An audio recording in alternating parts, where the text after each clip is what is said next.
What's up, y'all? I'm Nay, and this is Revived Warfare. If you're new here, welcome. I want you to go ahead and hit that like button and subscribe. This is a platform where we learn the art of war in every area of our lives. If you are returning, I appreciate your support. Thank you for coming back each week. Last week, I did not post an episode. My family and I spent a little time away, and so we just had fun together, no outside, stuff.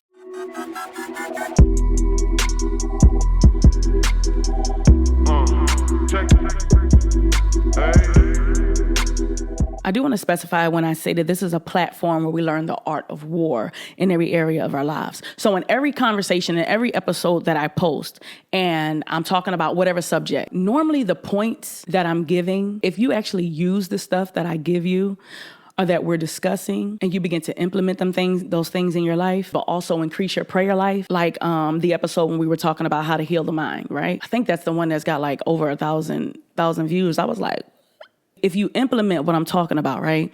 And then you, in your private prayer time, you also bring that stuff to the Lord. And like, Lord, I need you to show me how to do whatever we're praying about. That's what I mean by we learn the art of war in every area of our lives. Because I may not say specifically, pray about this, pray about this, pray about this, but the tools that I'm giving you or whatever we're discussing is so that you can implement those things in your prayer life. So today, we are actually going to continue our talk about marriage. In the last one, I shared a lot. And I actually enjoyed sharing a lot. Marriage is actually something that I can talk a lot about, probably because I'm 21 years in and I've learned so much. And so I'm like, if I can teach somebody else, if I can help somebody else who is married or who wants to be married, like, Lord, I want to do that. You know what I'm saying? So 3 weeks ago, we talked about preparing for marriage and being a better wife. And this week, I want to stick with marriage, right? But I want to kind of help you out, help you not make the mistakes that I made in marriage. So this episode is titled Stop Running. And the reason I titled it that is because I ran so much, especially the first half of our marriage. Like whenever something went wrong or we had those heated conversations. If you're already married, you know marriage comes with friction. You just, like, if there's somebody in your personal space, there's going to be friction. It doesn't matter if it's your husband. It doesn't matter if it's family. It don't matter if it's your mama. When you are around somebody just about 24/7 or every day, there's going to be some friction. One thing I did a lot for like half of our marriage, me and my husband, we've been married 21 years. But I would run. And let me explain to you what I mean. Whenever things got hard, in my mind, I would say, like, I'm not going to let you hurt me. So what I would do is I would remove myself from the situation so that I could not be hurt. So basically, how do I say it? I would rather leave than allow you to hurt me. Not small stuff. I'll say this without saying too much. In-law issues. Some people just have issues with in-laws. Like I told y'all in the last video, I was like, I ain't dealing with this.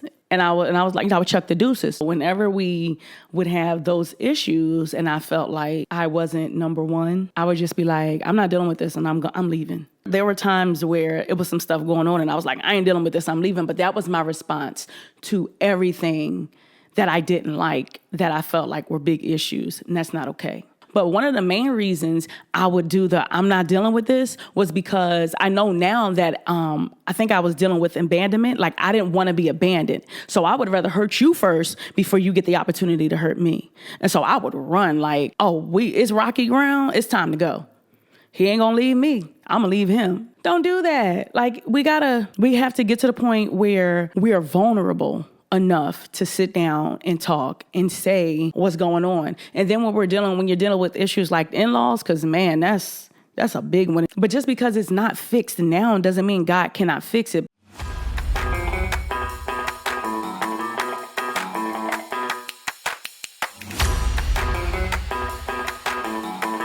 So what I would do, I always had a plan B. Don't have a plan B. Don't talk divorce. I always had a plan B. I always make sure I had some money. I mean, I still now make sure I have money, but it's not for my plan B. It's just because you need to have money saved, period. But I will always make sure I have money, right? And then when something would go wrong, I would take my kids and I would go to a hotel. And while I was in that hotel, I would plan, okay, what's my escape route? And this was even when I wasn't even working. When I wasn't working and I still had my little money saved, I would go to a hotel, take my children, because I wasn't leaving my kids, take my children, and I'd be like, okay, what's my escape route? And then I would come up with a little plan or whatever, and then things would calm down, and I'd go back home, and, we'd get over it, basically, and keep going. Well, one time, the last time I went to the hotel, our youngest baby, Keon, he wasn't even a year old, right?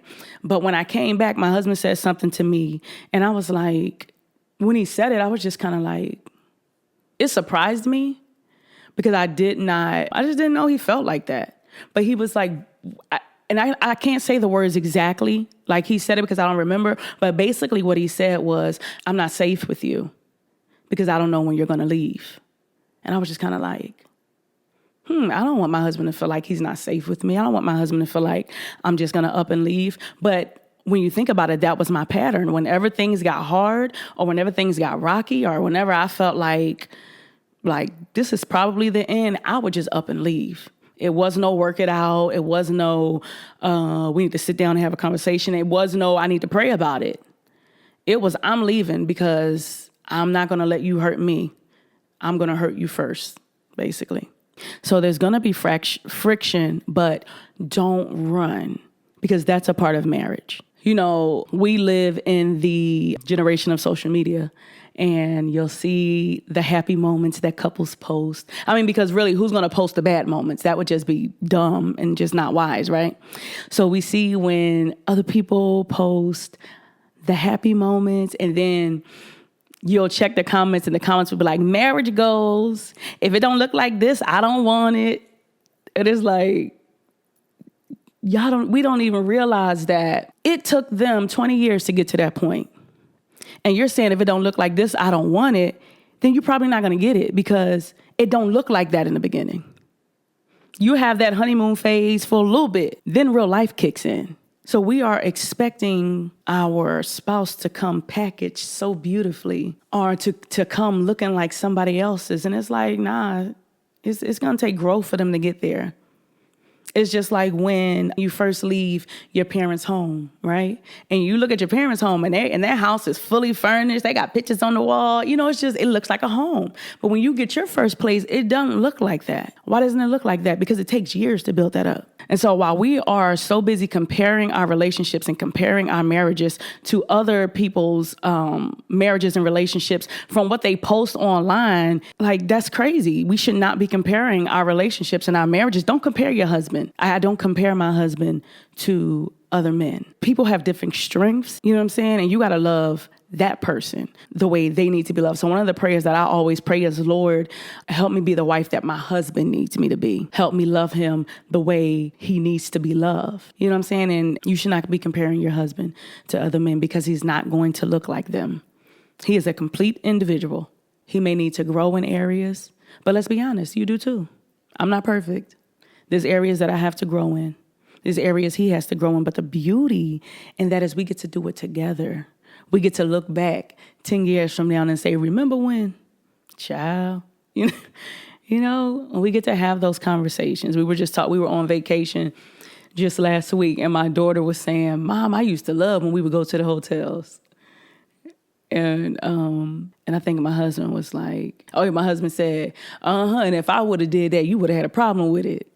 I just got to thinking like, yeah, I probably would have. But I'm sure I would not have felt safe the way he didn't feel safe when I ran. And so the last thing I want to say is be determined to win. Be determined to win in life. Be determined to win in marriage. Be determined to fight together, to fight for each other.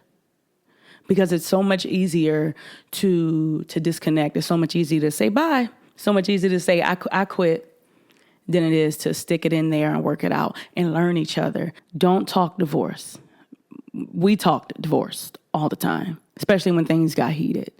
And if I can tell you anything, I would say be determined to succeed in marriage. One thing I know for sure, my husband loves the fact that we've been married for 21 years. My husband cannot wait until we're celebrating like our 50th year anniversary. I know that he loves being married to me. I know that he loves me. So because I know that when we go through hard times, like this too shall pass. We're going to get through it. We're going to grow through it. So I'll say stop running out of fear of abandonment, out of fear that you'll be hurt.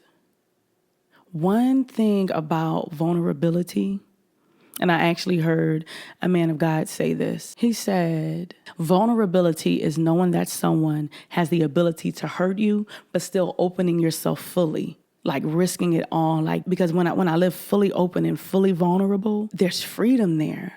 So be vulnerable, fully open, giving him full access to you, where you know he has the power to hurt you, but you trust him enough to still be fully open, still be fully vulnerable with him. I want to live there.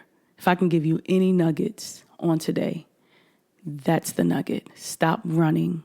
Be determined to win. All right. I'm going to see y'all next week.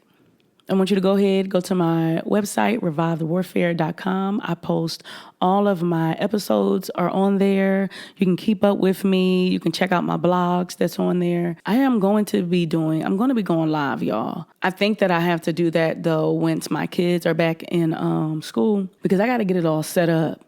Because I want it to be right. Like, I don't just like to put out any old thing. So it's got to be right when I do that. So I am going to do that. But I just have to get it all set up to where I can stream through my camera and on multiple platforms at the same time and all that good stuff. But thank y'all so much. If you've enjoyed this episode, go ahead and hit that like button, subscribe, so that you'll see it every time I post.